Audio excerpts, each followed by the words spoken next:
What's up guys, welcome back to another video. Today we are doing a rebuild on one of my backyard jumps.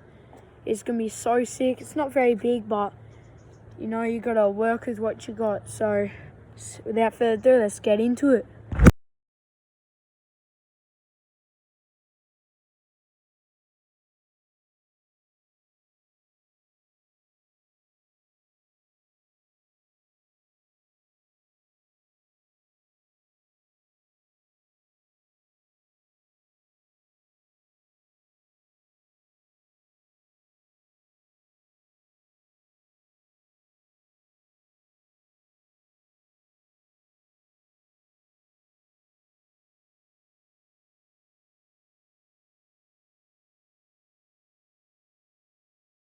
That's the end of this video guys. Hope you enjoyed it.